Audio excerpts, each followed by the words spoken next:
Non, je voulais poser la question à Alain Cohn. Est-ce que, est-ce que pour un mathématicien, Alain Cohn, la question du temps n'est pas épuisée par le fait que le temps a été mathématisé par les physiciens depuis Newton, avec ensuite Einstein qui a remanié la façon de comprendre les liens entre l'espace et le temps, mais on pourrait se dire finalement on a cette variable t. Est-ce que ça ne suffit pas à résoudre finalement la question du temps en physique? Pourquoi est-ce qu'il faut tenter de... Non, bah alors, je vais expliquer. Absolument pas.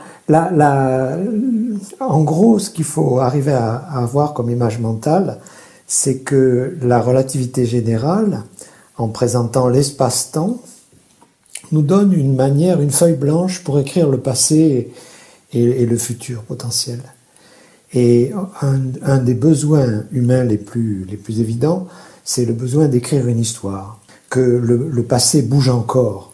C'est-à-dire qu'il est illusoire de croire que le passé a été écrit une fois pour toutes, et il y a une expérience de pensée de John Wheeler, là, choix retardé. On parlait tout à l'heure, du choix retardé, qui montre bien que c'est complètement illusoire, et qu'en fait, l'âme humaine, enfin l'esprit humain, a besoin d'écrire une histoire, mais cette histoire s'écrit dans l'espace-temps, bien sûr, mais que à cause du quantique, c'est une illusion. Pourquoi? Parce que précisément cette vision du monde, comment dire, historique on pourrait dire, est incompatible avec la mécanique quantique. Et c'est cette incompatibilité avec la mécanique quantique qui fait que le problème est loin, très très loin d'être épuisé, et qu'en fait, cette réflexion fondamentale sur la variabilité, qui est sans doute l'une des clés qui nous permettra d'ouvrir cette porte qui est bien fermée encore, malgré toutes sortes de tentatives et toutes sortes de fausses joies.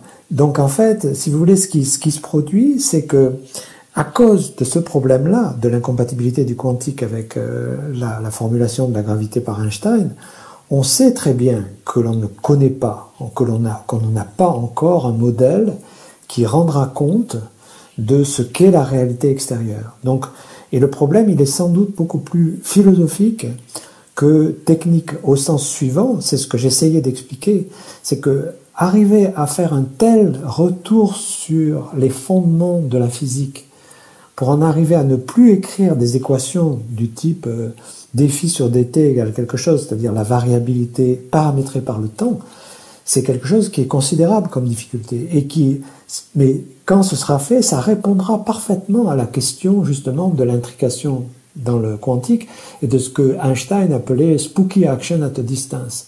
Alors qu'est-ce que c'est ça? C'est le fait que, si vous voulez, lorsque vous avez des états intriqués, il y a quelque chose d'absolument incroyable qui se produit, c'est que bien qu'ils soient, comme on dit, séparés, space-like separated, c'est-à-dire qu'il ne puisse pas y avoir de transmission de causalité de l'un à l'autre, eh bien, ce qui se produit, et ça, Alain Aspect a montré que ça se produisait avec une vitesse qui est 10 000 fois plus rapide que celle de la lumière. Au moins.